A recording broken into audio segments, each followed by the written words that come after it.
স্থানীয় সময় মঙ্গলবার যুক্তরাষ্ট্রের নিউ ইয়র্কের রাস্তায় জড়ো হন বিভিন্ন বিশ্ববিদ্যালয়ের শিক্ষক শিক্ষার্থীরা ফিলিস্তিনিপন্থী বিক্ষোভে যুক্ত থাকার অভিযোগে গ্রেফতার মাহমুদ খলিলের মুক্তির দাবি জানান তারা। তাকে গ্রেফতারের ঘটনা মত প্রকাশের স্বাধীনতার উপর সরাসরি হস্তক্ষেপ বলে মনে করছেন বিক্ষোভকারীরা। এ সময় আন্দোলনকারীদের ছত্রভঙ্গ করতে তাদের ওপর চড়াও হয় পুলিশ। বেশ কয়েকজনকে গ্রেফতারও করে তারা। বিক্ষোভ হয় ক্যালিফোর্নিয়ার লস অ্যাঞ্জেলেসেও। কলম্বিয়া বিশ্ববিদ্যালয় আইসিই এবং ডিএইচএসকে তাদের ক্যাম্পাসে প্রবেশের অনুমতি দিয়েছে, কিন্তু শিক্ষার্থীদের সুরক্ষা দেয়নি। তাই আমাদের শিক্ষার্থীদের নিয়ে এখানে উপস্থিত হয়েছি।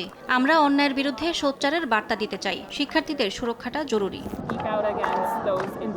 এদিকে শুধু বিশ্ববিদ্যালয়ের শিক্ষক শিক্ষার্থীরা নয়, ট্রাম্প প্রশাসনের এমন কর্মকাণ্ডের নিন্দা জানানোর পাশাপাশি অবিলম্বে খলিলের শর্তহীন মুক্তির দাবি জানিয়েছে মুসলিম নাগরিক সংগঠনগুলো।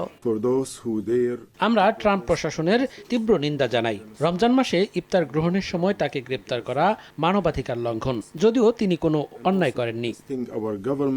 গত শনিবার ৮ মাসের অন্তঃসত্ত্বা স্ত্রীর সামনে থেকে মাহমুদ খলিলকে গ্রেফতার করে যুক্তরাষ্ট্রের হোমল্যান্ড সিকিউরিটি। প্রথমে ভিসা বাতিলের কথা বললেও পরে তার গ্রিন কার্ড বাতিল করা হয়। গ্রেফতারের পর নিউ ইয়র্ক থেকে লুইজিয়ানার জেনা আইইসিই ডিটেনশন সেন্টারে হস্তান্তর করা হয় খলিলকে। মৌসুমীর সাথী, সময় সংবাদ।